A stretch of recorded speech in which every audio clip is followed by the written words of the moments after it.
राष्ट्रीय स्वयंसेवक संघाच्या शताब्दी वर्षानिमित्त समर्पण पर्व हा विशेषांक आम्ही आपल्यासाठी आणला. हिंदी आणि मराठीमध्ये केलेल्या या विशेषांकाचं भरभरून स्वागत झालं. लोकांनी प्रचंड कौतुक केलं. हा विशेषांक अधिक लोकांपर्यंत पोहोचावा, विशेष करून युवा वर्गापर्यंत पोहोचावा म्हणून या विशेषांकाची ऑडिओ व्हिज्युअल आवृत्ती आम्ही आपल्यासमोर आणतोय. अपेक्षा आहे की या आवृत्तीचं सुद्धा आपण भरभरून स्वागत कराल. सावरकर आणि संघ. लेखक डॉक्टर श्रीरंग गोडबोले. स्वातंत्र्यवीर सावरकर आणि डॉक्टर हेडगेवार हे दोन्ही उत्तुंग व्यक्तिमत्व. त्यांचा प्रभाव केवळ त्यांच्या जीवनकाळापुरता मर्यादित नाही. आज 125 ते 150 वर्षे होऊन गेलीत तरी देखील त्यांचा प्रभाव कायम आहे. किंबहुना तो वाढतच जाणार आहे. हिंदुत्व हे समान ध्येय डोळ्यांसमोर ठेवून काम करणारे हे दोन महापुरुष. त्यांचा जीवन प्रवास भिन्न असला तरी त्यात एक अभूतपूर्व असे अद्वैत होते. स्वातंत्र्यवीर सावरकर हे डॉक्टर हेडगेवार यांच्यापेक्षा वयाने 6 वर्षांनी ज्येष्ठ. जानेवारी 1902 मध्ये त्यांनी पुण्यातील फर्ग्युसन कॉलेजमध्ये प्रवेश घेतला. ऑक्टोबर 1905 मध्ये पुण्यात झालेल्या बैठकीत परदेशी कपड्यांची होळी करण्यात आली. त्या कारणावरून त्यांना कॉलेजच्या वसतिगृहातून निष्कासित करण्यात आले. पुढची त्यांची 4 वर्षे म्हणजेच 1906 ते 1910 ही इंग्लंडमधील अत्यंत वादळी आणि क्रांतिकारी वर्षे आहेत. यानंतर त्यांच्यावर न्यायालयात अभियोग झाला आणि 1911 मध्ये त्यांना अंदमानात तुरुंगात पाठवण्यात आले. तिथे ते 10 वर्षे होते, 1921 पर्यंत. त्यानंतर त्यांना 1923 पर्यंत रत्नागिरीच्या कारागृहात ठेवण्यात आले.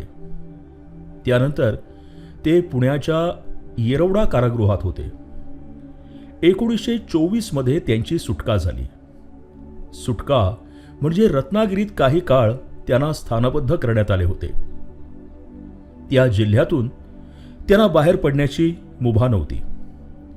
राजकारणात भाग घेता येत नव्हता. त्यांची विनाअट मुक्तता 1937 मध्ये झाली. याउलट डॉक्टर हेडगेवारांच्या जीवनाचा आलेख पाहिला तर 1889 साली त्यांचा नागपुरात जन्म झाला. नोव्हेंबर 1907 मध्ये वंदे मातरमचा उद्घोष केल्यानंतर त्यांना शाळेतून काढण्यात आले. पुढे 1910 मध्ये जानेवारीत ते कलकत्त्याला वैद्यकीय शिक्षण घेण्यासाठी गेले. ते नागपुरात 1916 मध्ये परतले. 1940 मध्ये 51व्या वर्षीच डॉक्टरांचे निधन झाले. बंधमुक्त सावरकरांचा काळ 1937 नंतरचा आणि डॉक्टरांचे मृत्यूचे वर्ष 1940. त्यामुळे दोघांचा प्रत्यक्ष संबंध हा अवघ्या 3 वर्षांचाच असला तरी त्याआधी विविध प्रकारे त्यांचा अप्रत्यक्ष संबंध आलेला आहे. या दोघांचा अप्रत्यक्ष संबंध 1908 नंतर आला असावा, कारण यानंतरच केशवराव हेडगेवार हे अधिकाधिक क्रांतिकार्यात सक्रिय होत होते. त्यांच्या नित्य वाचनात केसरी, काळ, भाला, अमृतबाजार पत्रिका ही वृत्तपत्रे येत होती. आणि अर्थातच सावरकरांचे विदेशातले क्रांतिकार्य, त्यांच्यावरील खटला, अंदमानातील पाठवणी हे सर्व वृत्तपत्रात येत होते. आणि म्हणून हेडगेवार हे सावरकरांचे क्रांतिकार्य वृत्तपत्रातून वाचत असणार यात शंका नाही. त्यांचा अप्रत्यक्ष पहिला संबंध हा सावरकरांच्या बंधूंमुळे झालेला आहे. तात्याराव यांचे धाकटे बंधू डॉक्टर नारायणराव हे डॉक्टर हेडगेवार यांच्यापेक्षा 1 वर्षाने मोठे. डॉक्टर हेडगेवार जानेवारी 1910 मध्ये कलकत्त्याला नॅशनल मेडिकल कॉलेजमध्ये गेले आणि तिथे शांतिनिकेतन मराठा लॉजमध्ये राहत होते. तिथेच त्यावेळेला 31 जानेवारी 1912 मध्ये नारायणराव सावरकरांनी प्रवेश घेतला. ते पुढे दंतवैद्य झाले. पुढे 1931 मध्ये मुंबई संघाची पहिली शाखा गिरगावात डॉक्टर नारायणराव यांच्या दवाखान्याच्या आवारात सुरू झाली.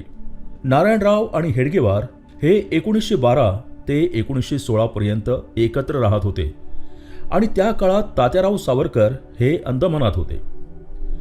सावरकरांना वर्षातून एकदा कुटुंबियांना पत्र लिहिण्याची परवानगी होती. पहिले पत्र 15 डिसेंबर 1912 सालचे आहे. दुसरे पत्र 15 फेब्रुवारी 1914 आणि तिसरे पत्र 9 मार्च 1915 सालचे आहे. ही 3 पत्रे जेव्हा नारायणरावांना मिळाली तेव्हा डॉक्टर हेडगेवार त्या वसतिगृहात त्यांच्या सोबतच होते. ही पत्रे जेव्हा येत तेव्हा नारायणराव आपल्या वसतिगृहातील मित्रांना ती वाचून दाखवत. त्यात डॉक्टर हेडगेवारही होते. हा अप्रत्यक्ष संबंध 1925 सालापर्यंत तरी चालला. 1920 मध्ये डिसेंबरला नागपूरला लोकमान्य टिळकांच्या अध्यक्षतेखाली काँग्रेसचे अधिवेशन होणार होते. मात्र त्याच वर्षी ऑगस्टमध्ये टिळकांचे निधन झाले. त्या अधिवेशनात डॉक्टर हेडगेवार काँग्रेसचे पदाधिकारी होते. त्यानिमित्ताने काँग्रेसच्या अधिवेशनाच्या तयारीसाठी ठिकठिकाणी होणाऱ्या सभेत अनेक ठराव पास होत असत. त्यामध्ये राजकीय बंदिवानांची मुक्तता असा ठराव असे आणि त्यात विशेषतः सावरकर बंधूंची मुक्तता व्हावी असा ठराव होत असे. आणि त्या सभेत डॉक्टर हेडगेवार वक्ते होते. माझ्या मते वैचारिक संबंध 1923 मध्ये झाला. स्वातंत्र्यवीर सावरकर हे तेव्हा रत्नागिरीच्या तुरुंगात होते. त्यांनी केलेली हिंदूंची व्याख्या अंदमानच्या काळ कोठडीतच रचली होती, परंतु तिचा विस्तार हा ग्रंथरूपाने रत्नागिरीच्या कारागृहात गुपचूप 1923 मध्ये केला आहे. तो ग्रंथ त्याचे हस्तलिखित गुप्तपणे बाहेर पाठवण्यात आले आणि ते सर्वप्रथम नागपूरचे विश्वनाथ केळकर यांच्याकडे गेले. याचे प्रकाशक विश्वनाथ केळकर हे नागपूरला वकील होते.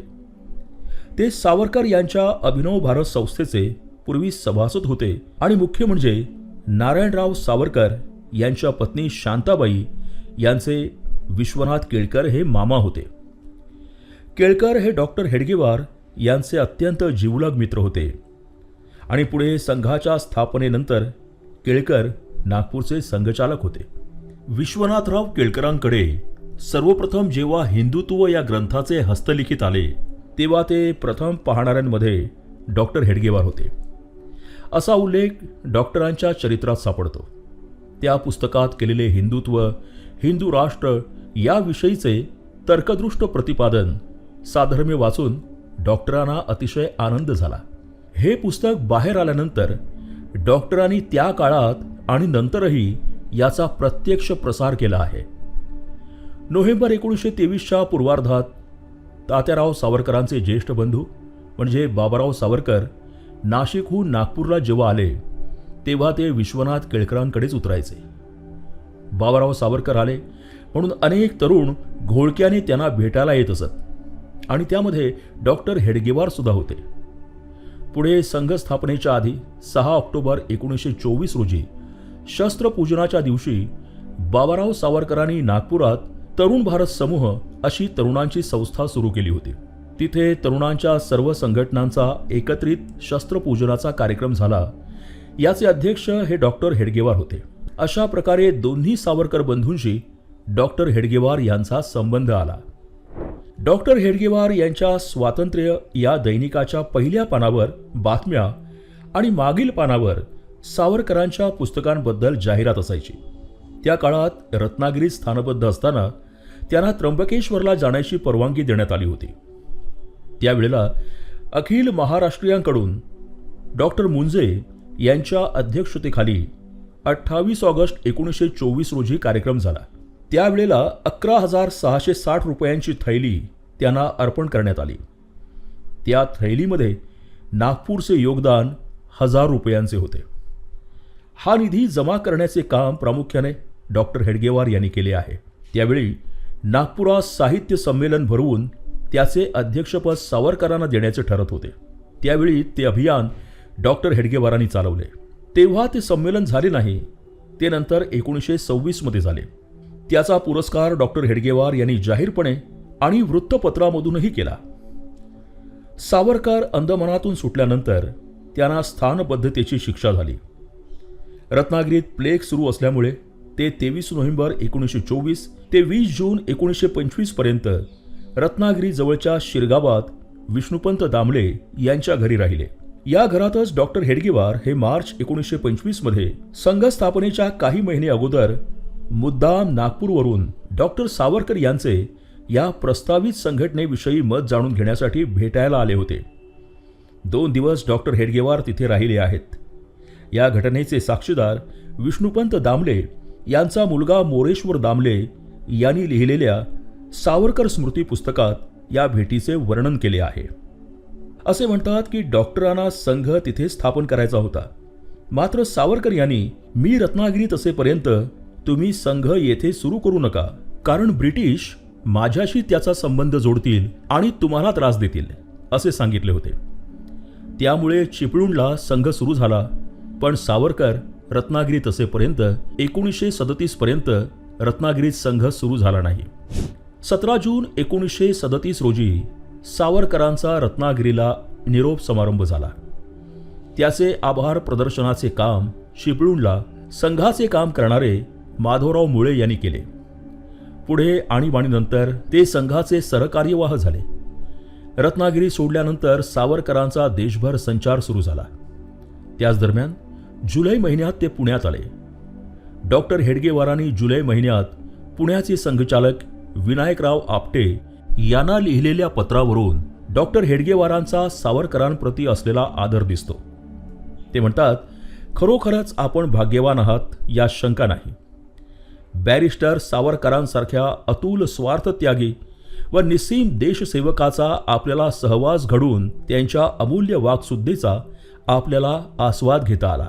आम्हीही या दिवसाची प्रतीक्षा करत आहोत आणि परमेश्वराने तो सुदिन या भागाला लवकर दाखवावा अशी त्याच्याजवळ आमची प्रार्थना आहे. विजयादशमीच्या संघाच्या कार्यक्रमाला सावरकरांना अध्यक्ष करण्याची डॉक्टरांची इच्छा होती. तसा पत्रव्यवहारही झाला. सावरकरांनी ते आनंदाने मान्यही केले. डॉक्टरांनी संघ स्वयंसेवकांना लिहिलेल्या पत्रात ते म्हणतात, 3 आणि 4 ऑक्टोबरला शस्त्रपूजा आणि विजयादशमी आहे. ते 2 दिवस सावरकरांच्या चरणी अर्पण करा. त्या ऑक्टोबरपूर्वी सावरकर हे वऱ्हाड प्रांतिक परिषदेसाठी 24 सप्टेंबर 1937 रोजी अकोल्याला येणार होते. सावरकरांचा सहवास घडावा म्हणून अकोलेकरांनी डॉक्टरांना आग्रहाचे निमंत्रण पाठवले होते. त्यासाठी डॉक्टर हेडगेवार उत्तर हिंदुस्थानातला प्रवास अर्धवट टाकून नागपूरला आले आणि त्याच रात्री ते अकोल्याला गेले. मात्र सावरकर अत्यंत आजारी असल्यामुळे ही परिषद रद्द झाली आणि त्या वर्षी ते विजयादशमीच्या उत्सवालाही येऊ शकले नाहीत. या दोघांची प्रत्यक्ष भेट घडली ती 11 डिसेंबर 1937 रोजी. सावरकर वऱ्हाड मध्य प्रांताच्या दौऱ्यावर होते आणि 11 डिसेंबर रोजी सावरकर नागपूरला पोहोचले. तेव्हा त्यांच्या स्वागताला डॉक्टरही होते. दुसऱ्या दिवशी 12 डिसेंबर 1937 रोजी सावरकरांनी संघाला पहिली भेट दिली. डॉक्टर हेडगेवारही त्यांच्या उपस्थितीने भारावून गेले होते. हा संघाच्या आयुष्यातील अत्यंत भाग्याचा दिवस आहे. त्यांच्या पदस्पर्शाने पुनीत होणाऱ्या या भूमीवरून वाहणारा वायू स्वयंसेवकांच्या श्वासोच्छवासाने हृदयात जाऊन त्यांची राष्ट्रभक्ती सदैव जागृत ठेवील असे उद्गार डॉक्टरांनी काढून सावरकरांना पुष्पहार घातला. सावरकरांचे त्या प्रसंगी 1 तास भाषण झाले. त्या भाषणातील काही अंश पुढीलप्रमाणे: सांघिक मन उत्पन्न करण्याच्या एकाच इच्छेने क्रिया करण्याची वृत्ती उत्पन्न करण्याच्या दृष्टीने सैनिक संचलनाचे शिक्षण देणाऱ्या अशा संघाचे महत्त्व फार आहे. केवळ स्वराज्य आणि स्वातंत्र्य हे शब्द उच्चारून ध्येय निश्चित करण्याचे दिवस आता निघून गेले आहेत. परक्यांना घालवून दिल्यानेच केवळ स्वराज्य प्रस्थापित होणार नाही. आपल्या शिरलेले जे शिरजोर लोक आहेत त्यांनाही योग्य स्थान आपण दाखवून दिले पाहिजे. कारण एक परराज्य घालवून दुसरे आपण आपले डोक्यावर ओढवून घेतले असे होईल, असे त्यांचे परखड भाषण यावेळी झाले. सावरकरांच्या या 15 दिवसांच्या दौऱ्यात दोघेही एकत्र होते आणि प्रत्येक ठिकाणी सावरकरांनी स्थानिक शाखेत जाऊन भाषण केले आहे. या दौऱ्याची वर्णन करणारी पत्रे डॉक्टरांनी कार्यकर्त्यांना लिहिली. त्यातील एका पत्रात म्हणतात, वऱ्हाड मध्य प्रांतातील बॅरिस्टर सावरकरांच्या व्याख्यानाने समुद्र मंथनाच्या वेळी जी परिस्थिती निर्माण झाली असेल ती झाली आहे. एकंदरीत लोकात नवचैतन्य स्फुरण पावले आहे. सावरकर जिथे जिथे जायचे तिथे 3 ठिकाणी त्यांच्या भेटी ठरलेल्या असायच्या. ती म्हणजे संघशाखा, राष्ट्रसेविका समितीची शाखा आणि पूर्वास्पृश्य हरिजन यांच्या वस्तीला भेट दिल्याशिवाय सावरकरांचा प्रवास कधीही पूर्ण झाला नाही. 28, 29, 30 डिसेंबर 1938 रोजी नागपुरात स्वातंत्र्यवीर सावरकरांच्या अध्यक्षतेखाली अखिल भारतीय हिंदू महासभेचे अधिवेशन झाले. या अधिवेशनाची सर्व व्यवस्था संघ स्वयंसेवकांनीच केली होती.